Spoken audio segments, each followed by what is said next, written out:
The origin of this story is the discovery of my strangeness. I can't quite pinpoint the moment drawing became a way to avoid eye contact in conversation, but by occupying my hands, I eliminated the possibility that just maybe I wouldn't know what to say had I actually spoke to them.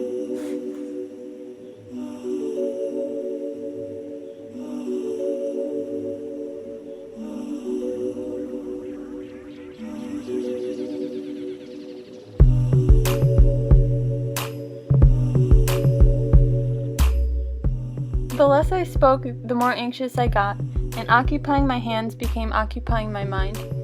It transformed into a way to bring tangibility to my intangible fears. To do so, I use magazine scraps, pencil, ribbon, acrylic paint, masking tape, and just about anything relatively flat that I can secure into a sketchbook.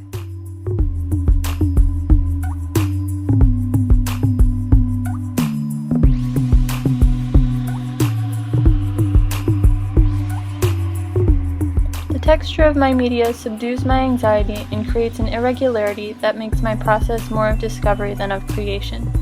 I pull my inspiration from the grotesque, the haphazard, and the disproportional.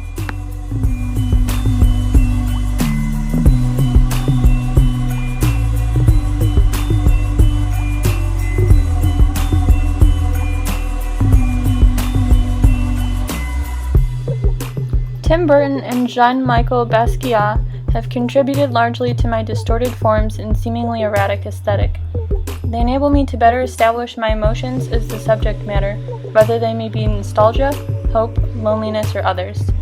The compilation of my work becomes a journal of sorts, so I don't particularly display its completion unless I'm asked.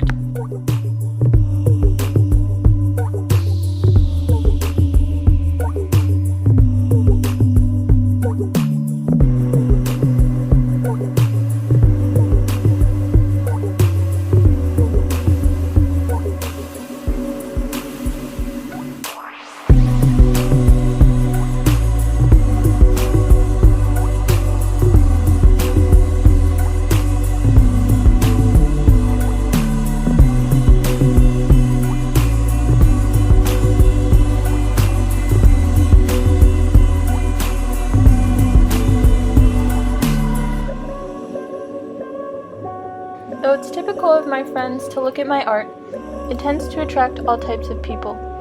I'm relatively unconcerned as to who that includes. My aim is merely to intrigue the introspective as my work evokes mystery or thought. To me, that's where the art lies, within the interpretation itself.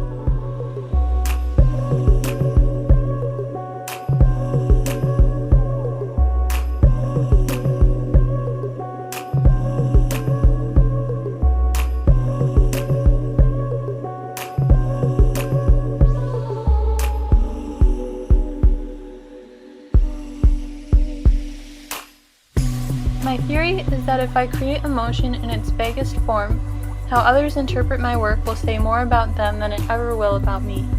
That is my whole purpose. I want to show how the viewers themselves manifest in my art, thus implying their peculiarities and distinctions.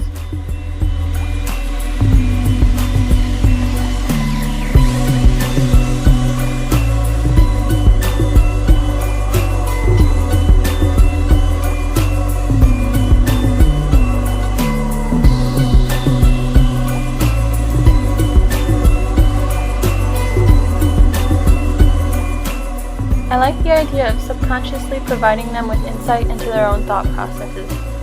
I want to provoke thought and generate dialogue, internal or otherwise. Perhaps my avoidance of conversation has driven my desire to create some.